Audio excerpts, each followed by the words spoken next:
ओम नमः शिवाय। आप सभी पर भोलेनाथ की कृपा सदैव बनी रहे। पिछले अध्याय में हमने भगवान शिव के साकार तथा निराकार रूप के बारे में जाना था। आज हम जानेंगे कि किस प्रकार ब्रह्मा तथा भगवान विष्णु के द्वारा भगवान शिव की स्तुति की गई है तथा शिवलिंग की पूजन की विधि के बारे में भी जानेंगे। कृपया कथा का रसपान करने के लिए वीडियो के अंत तक बने रहिएगा। ब्रह्मा और विष्णु बोले, प्रभु आप निष्कल रूप हैं, आपको नमस्कार है। आप निष्कल तेज से प्रकाशित होते हैं, आपको नमस्कार है।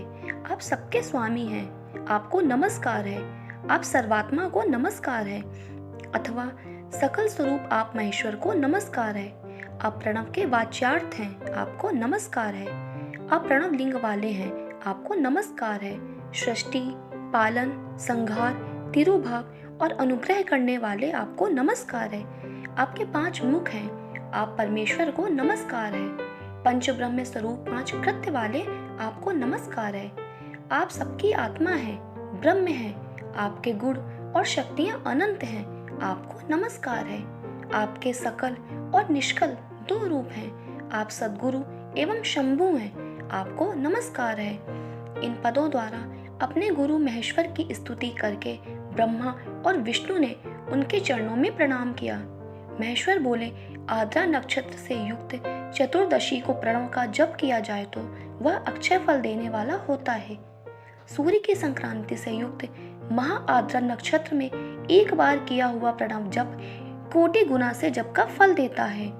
मृगशिरा नक्षत्र का अंतिम भाग तथा पुनर्वसु का आदि भाग पूजा, होम और तर्पण आदि के लिए सदा आद्रा के समान ही होता है, यह जानना चाहिए। मेरा या मेरे लिंग का दर्शन प्रभात काल में ही प्रातः और संगम मध्याह्न के पूर्व काल में करना चाहिए। मेरे दर्शन पूजन के लिए चतुर्दशी तिथि निशीथ व्यापनी अथवा प्रदोष व्यापनी लेनी चाहिए, क्योंकि परिवर्तनी तिथि से संयुक्त चतुर्दशी की ही प्रशंसा की जाती है। पूजा करने वालों के लिए मेरी मूर्ति तथा लिंग दोनों समान हैं, फिर भी मूर्ति की अपेक्षा लिंग का स्थान ऊंचा है। इसलिए मुमुक्षु पुरुषों को चाहिए कि वे मूर्ति से भी श्रेष्ठ समझकर लिंग का ही पूजन करें। लिंग का ओंकार मंत्र से और मूर्ति का पंचाक्षर मंत्र से पूजन करना चाहिए। शिवलिंग की स्वयं ही स्थापना करके अथवा दूसरों से भी स्थापना करवाकर उत्तम द्रव्यमय उपचारों से पूजन करना चाहिए। इससे मेरा पद सुलभ हो जाता है। इस प्रकार उन दोनों शिष्यों को उपदेश देकर भगवान शिव वहीं अंतर ध्यान हो गए। ऋषियों ने पूछा, सूत जी, शिवलिंग की स्थापना कैसे करनी चाहिए, उसका लक्षण क्या है तथा उसकी पूजा कैसी करनी चाहिए, किस देश काल में करनी चाहिए और किस द्रव्य के द्वारा उसका निर्माण होना चाहिए। सूत जी ने कहा, महर्षियों, मैं तुम लोगों के लिए इस विषय का वर्णन करता हूँ, ध्यान देकर सुनो और समझो। अनुकूल एवं शुभ समय में किसी पवित्र तीर्थ में, नदी आदि के तट पर अपनी रुचि के अनुसार ऐसी जगह शिवलिंग की स्थापना करनी चाहिए जहाँ नित्य पूजन हो सके। पार्थिव द्रव्य से, जलमय द्रव्य से अथवा तेजस पदार्थ से अपनी रुचि के अनुसार कल्पोक्त लक्षणों से युक्त शिवलिंग का निर्माण करके उसकी पूजा करने से उपासक को उस पूजन का पूरा फल प्राप्त होता है। संपूर्ण शुभ लक्षणों से युक्त शिवलिंग की यदि पूजा की जाए तो वह तत्काल पूजा का फल देने वाला होता है। यदि चल प्रतिष्ठा करनी हो तो इसके लिए छोटा सा शिवलिंग अथवा विग्रह श्रेष्ठ माना गया है, और यदि अचल प्रतिष्ठा करनी हो तो स्थूल शिवलिंग अथवा विग्रह अच्छा माना गया है। उत्तम लक्षणों से युक्त शिवलिंग की पीठ सहित स्थापना करनी चाहिए। शिवलिंग का पीठ मंडलाकार, गोल, चौकोर, त्रिकोण अथवा खाट के पाए की भांति ऊपर नीचे मोटा और बीच में पतला होना चाहिए। ऐसा लिंग पीठ महान फल देने वाला होता है।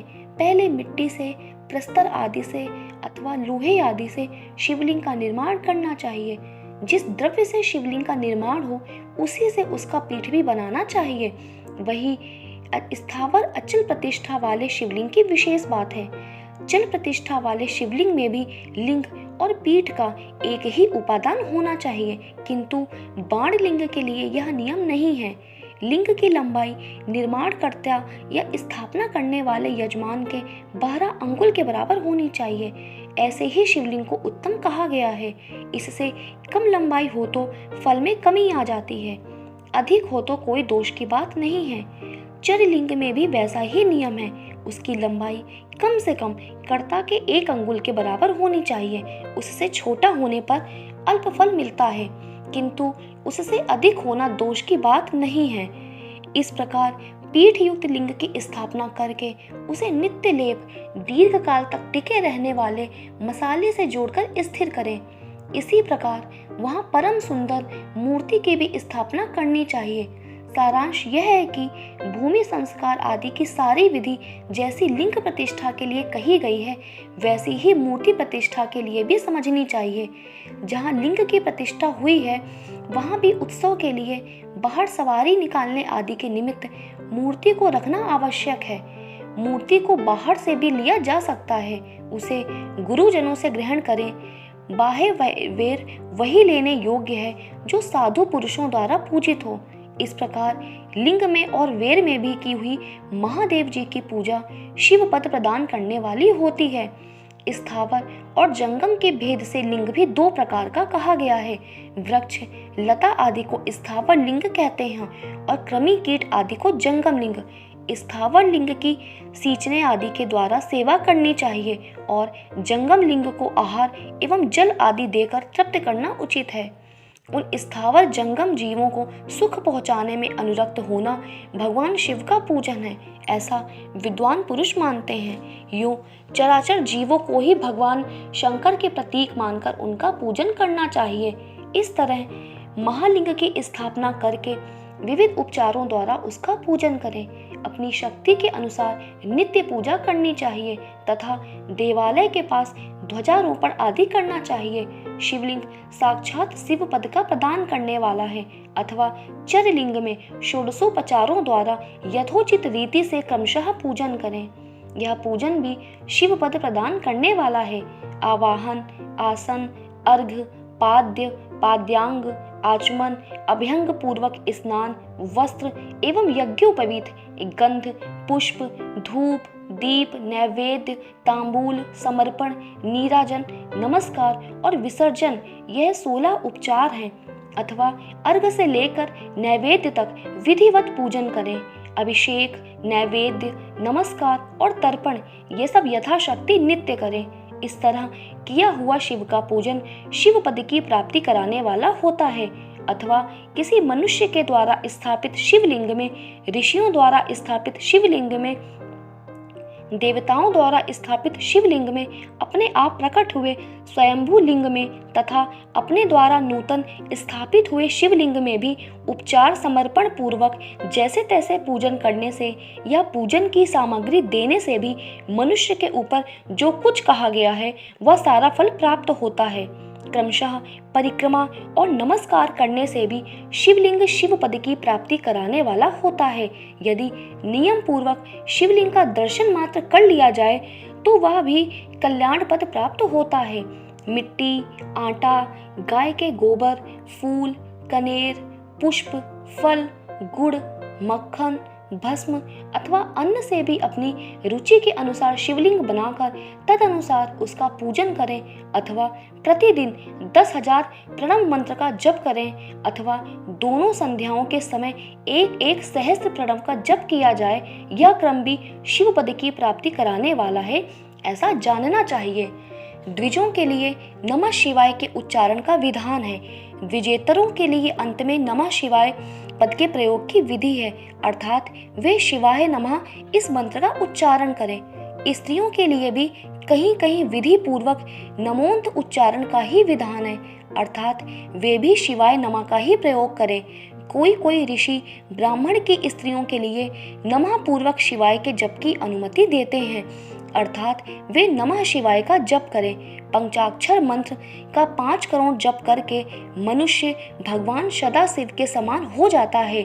1, 2, 3 अथवा 4 करोड़ का जप करने से क्रमशः ब्रह्मा, विष्णु, रुद्र तथा महेश्वर पद प्राप्त होता है अथवा मंत्र में जितने अक्षर हैं उनका पृथक पृथक 1-1 लाख जप करें। अथवा समस्त अक्षरों का एक साथ ही जितने अक्षर हों उतने लाख जप करें। इस तरह के जप को शिव पद की प्राप्ति कराने वाला समझना चाहिए। यदि 1000 दिनों में प्रतिदिन 1 सहस्त्र जप के क्रम में पंचाक्षर मंत्र का 10 लाख जप पूरा कर लिया जाए और प्रतिदिन ब्राह्मण भोजन कराया जाए तो उस मंत्र से अभीष्ट कार्य की सिद्धि होने लगती है। ब्राह्मण को चाहिए कि वह प्रतिदिन प्रातःकाल 1008 बार गायत्री का जप करे। ऐसा होने पर गायत्री क्रमशः शिव का पद प्रदान करने वाली होती है।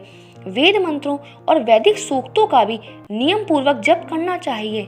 वेदों का पारायण भी शिव पद की प्राप्ति कराने वाला है, ऐसा जानना चाहिए। अन्यान्य जो बहुत से मंत्र हैं उनका भी जितने अक्षर हों उतने लाख जप करें। इस प्रकार जो यथाशक्ति जप करता है वह क्रमशः मोक्ष प्राप्त कर लेता है। अपनी रुचि के अनुसार किसी एक मंत्र को अपनाकर मृत्यु पर्यंत प्रतिदिन उसका जप करना चाहिए अथवा ओम इस मंत्र का प्रतिदिन 1 सहस्त्र जाप करना चाहिए। ऐसा करने पर भगवान शिव की आज्ञा से संपूर्ण मनोरथों की सिद्धि होती है। जो मनुष्य भगवान शिव के लिए फुलवाड़ी या बगीचे आदि लगाता है तथा शिव के सेवा कार्य के लिए मंदिर में झाड़ने बुहारने आदि की व्यवस्था करता है, वह इस पुण्य कर्म को करके शिव पद प्राप्त कर लेता है। भगवान शिव के जो काशी आदि क्षेत्र हैं उनमें भक्ति पूर्वक नित्य निवास किया करे। वह जड़ चेतन सभी को भोग और मोक्ष देने वाला होता है। अतः विद्वान पुरुष को भगवान शिव के क्षेत्र में आमरण निवास करना चाहिए। पुण्य क्षेत्र में स्थित बावड़ी, कुआं और पोखरे आदि को शिव गंगा समझना चाहिए। भगवान शिव का ऐसा ही वचन है, वहाँ स्नान दान और जप करके मनुष्य भगवान शिव को प्राप्त कर लेता है। अतः मृत्यु पर्यंत शिव के क्षेत्र का आश्रय लेकर रहना चाहिए। जो शिव के क्षेत्र में अपने किसी मृत संबंधी का दाह दशाह मासिक श्राद्ध सपिंडीकरण अथवा वार्षिक श्राद्ध करता है अथवा कभी भी शिव के क्षेत्र में अपने पितरों को पिंड देता है, वह तत्काल सब पापों से मुक्त हो जाता है और अंत में शिव पद पाता है। अथवा शिव के क्षेत्र में 7, 5, 3 या 1 ही रात निवास करें। ऐसा करने से भी क्रमशः शिव पद की प्राप्ति होती है। लोक में अपने अपने वर्ण के अनुरूप सदाचार का पालन करने से भी मनुष्य शिव पद को प्राप्त कर लेता है। वर्णानुकूल आचरण से तथा भक्ति भाव से वह अपने सत्कर्म का अतिशय फल पाता है।